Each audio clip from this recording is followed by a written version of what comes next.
Hello guys, তোমরা সবাই কেমন আছো? আশা করি সবাই ভালো আছো। আজকের বিলটা খুব ইন্টারেস্টিং হতে যাচ্ছে, তাই চলো বেশি কথা না বলে ভিডিওটা শুরু করা যাক।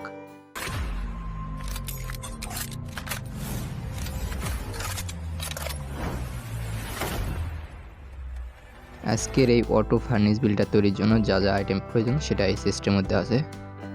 দেখো যে এই সিস্টেমে যে আইটেমগুলো আছে এগুলো আর কি প্রয়োজন পড়বে। চলো বিলটা শুরু করা যাক। প্রথমে আমাদের 2 ব্লক এরকম খুঁড়ে নিয়ে দুইটা চেস্ট প্লেস করতে হবে, দেন তার উপরে হপার প্লেস করতে হবে। দেখতে পাচ্ছ 7টা হপার প্লেস করেছি আমি, দেন এর উপর 7টা ফার্নিশ প্লেস করতে হবে। যে 1 2 3 4 5 6 7 এন্ড এর পিছনে একটা করে হপার, এর ফার্নিশের উপরে একটা করে হপার প্লেস করতে হবে। 1 2 3 4 5 6 7 এন্ড দুই দিকে ব্লক দিয়ে আর কি পূরণ করে দিতে হবে। এটা তুমি যে কোনো ব্লক প্লেস করতে পারো আর কি, আমি ডাট দিয়ে প্রেস করে তৈরি করতেছি। অ্যান্ড এখানে পাওয়ার রেল অ্যান্ড হচ্ছে নর্মাল রেলের কম্বিনেশনে আর কি এখানে একটা রাস্তা তৈরি করে নিতে হবে। দুই মাথায় 2টা পাওয়ার রেল অ্যান্ড মাঝখানে হচ্ছে যে 5টা সেটা হচ্ছে নর্মাল রেল প্লেস করতে হবে। দেন পিছনে যে হভারটা প্লেস করেছিলাম তার পিছনে আরেকটা হভার প্লেস করতে হবে। দুই পাশে 2টা ব্লক প্লেস, দেন হচ্ছে পরের যে হভারটা প্লেস করা হয়েছে সেখানে দুই মাথায় 2টা পাওয়ার রেল অ্যান্ড মাঝখানে 5টাতে নর্মাল রেল প্লেস করতে হবে। অ্যান্ড এই পাওয়ার রেলগুলোতে আর কি রেজিস্ট্রেশন টর্চ দিয়ে পাওয়ার দিতে হবে। সো এর জন্য দুই পাশে 2টা এরকম করে ব্লক প্লেস করলাম। দেন দেখতে পাচ্ছ যে ব্লকের উপর রেজিস্ট্রেশন টর্চ প্লেস করার মাত্রই আমার পাওয়ার রেলের মধ্যে পাওয়ার পাইছে। দেন এক মাথায় আর কি 2টা চেস্ট প্লেস করতে হবে।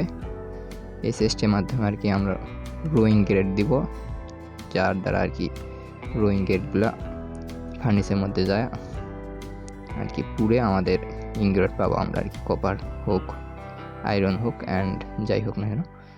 দেখতে পাচ্ছ ওখানে মাইনক্রাফট হপার একটা প্লেস করেছি। দেন পিছনের যে পাওয়ার রেলটা আছে এগুলাতেও আর কি পাওয়ার দিতে হবে। দেন তার আগে এক ব্লক উপরে এরকম এটা ডাটের ব্লকে প্লেস করতে হবে, অন্য ব্লক প্লেস করলে এখানে হবে না। সো এটা প্লেস করলাম।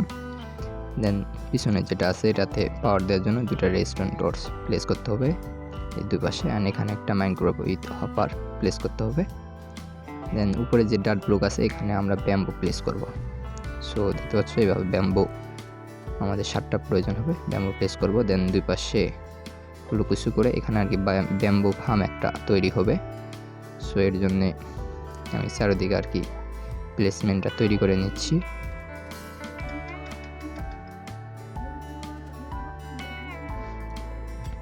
অ্যান্ড সামনের দিকে গ্লাস ব্লক দেবো যাতে আর কি দেখতে ভালো হয়। সো দেখতে পাচ্ছ এইভাবে গ্লাস ব্লক দিয়ে সামনের এরিয়াটা আর কি ঘিরে দেবো, ব্লক করে দেবো যাতে ব্যাম্বু আর কি সিটকে পড়ে না যায়। অ্যান্ড পিছনে ব্যাম্বু যে ব্লক আছে তার পিছনে আর কি একটা ব্লক দিব। এগুলা তুমি যে কোনো ব্লক দিতে পারো স্টাইলিশ তোমার প্রয়োজন মতো। আমি এখানে ডাট ব্লক ইউজ করতেছি। অ্যান্ড এর উপরে একটা করে পিস্টন, 7টা পিস্টন লাগবে। পিস্টনের পিছনে উপরে আর কি অপোজিট ডাইরেকশন অবজারভার লাগবে প্লেস করতে হবে। অ্যান্ড পিস্টনের পিছনে ব্লক প্লেস করে তারপরে রেজিস্ট্রেশন প্লেস করতে হবে। সামনে উপরে যে ফাঁকা জায়গাটা আছে এবং সামনে এগুলো আর কি ব্লক দিয়ে প্লেস করে দিতে হবে, glass block. And lighting block তুমি উপরে দিতে পারো, এর জন্য আর কি দেখতে ভালো লাগবে আর ব্যাম্বুগুলো তাড়াতাড়ি গ্রো হবে, যেহেতু লাইট থাকলে আর গ্রো হয়। এই কারণে আমি 3টা আর কি লাইটিং ব্লক দিলাম। এখানে যে কোনো লাইটিং ব্লক প্লেস করতে পারো। সো অ্যান্ড এর সাথে দেখতে পাচ্ছ যে আমার এই অটো ফার্নিশ ফার্মটা আর কি মোটামুটি কমপ্লিট। অ্যান্ড কিছুক্ষণের মধ্যে আমাদের এখানে যদি ব্যাম্বু ফার্ম কাজ করে দেন ব্যাম্বু সরাসরি আমাদের ফার্নিশের মধ্যে আসবে।